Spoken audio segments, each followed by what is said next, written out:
I'm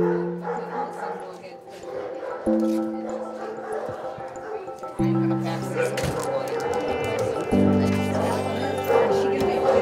Yeah, she is microchipped. I'll give her that. When was that done? A while ago. I could change the name on this.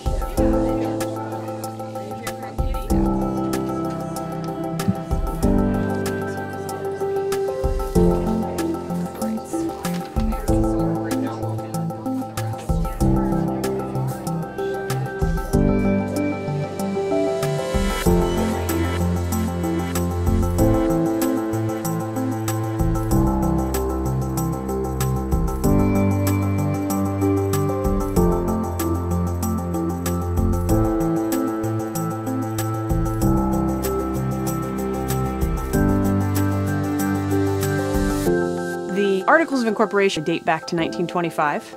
We've been in this facility since 1978. Originally, funds were raised and the building was built to house approximately 25 cats and 25 dogs.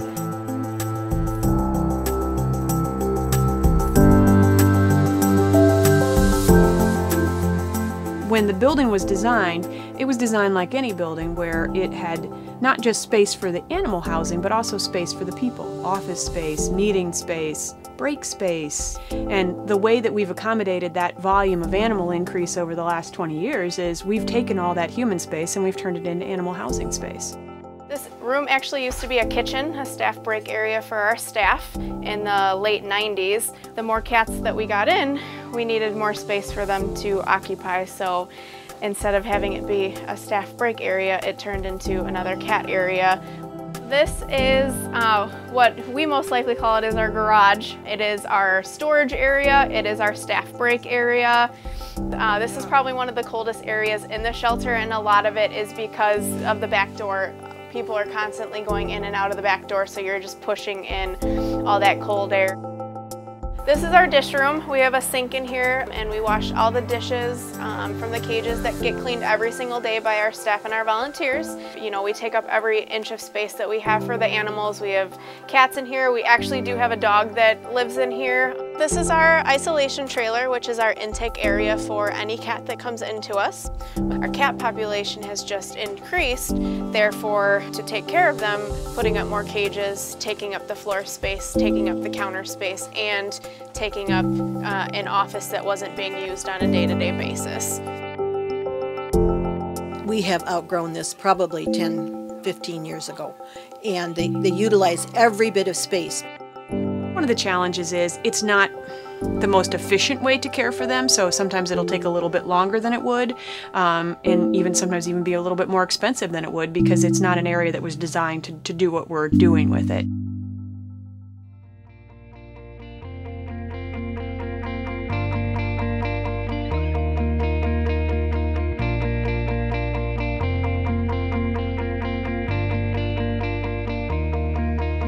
In 2007, we went through the process of figuring out with an architect exactly what we would want to put in a new building, and even more exciting, a big part of that was figuring out how we can take what we currently already have been given towards the project, and instead of just having to wait until we have everything, be able to use that right away. And the situation that we have, which is a daily problem around here, that could be alleviated immediately.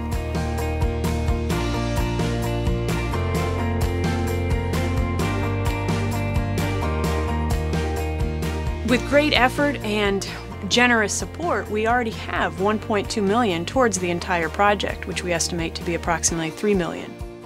Now we're at such an exciting point because we're in the project. We've broken ground, work is being done, phase 1 is being built, and we will be able to use that immediately. If we only have enough to build phase 1, we'll have to operate this current facility and the adoption center at the same time. With your help, ultimately the goal is to get the additional $1.8 million while we're building the phase 1 so that we could just keep on going with the project and get everything under one roof.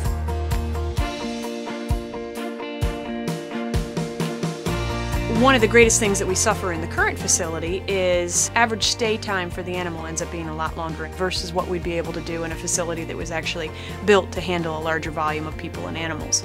The time and effort that goes into making sure that the dogs are in a good situation and are well socialized, there's a whole lot of effort that goes into that.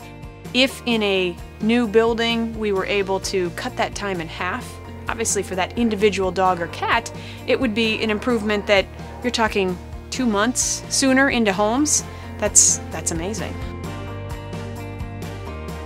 One of the struggles that we have right now is with the colder weather, we have no place for dog meetings. When people come to meet a dog in inclement weather, we have no place to really go here. So it'll just be a godsend, really. It will help the animals so much. We have the animals are well cared for. We can't get the people to the animals, and it's so important to be able to get the people to the animals for adoption, for volunteering, for everything. And being able to do that in the new building, we'd be able to bring the people to the animals and make that experience better for both. You really can't separate that. It's not only wonderful for the animal, it's wonderful for the person.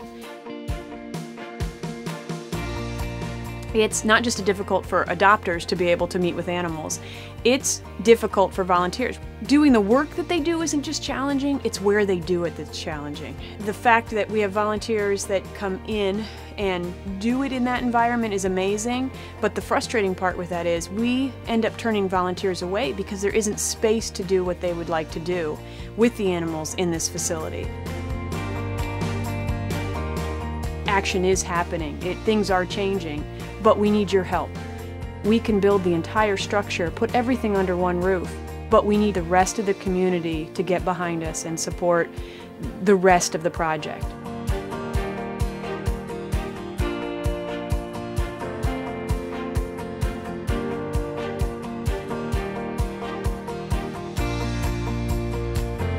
As fewer and fewer shelters take in stray animals, we need to have our shelter be bigger and better, and that's what we're hoping for with our new building. I'm just so excited. I have to say, I didn't think I was going to live long enough to see that building. I am.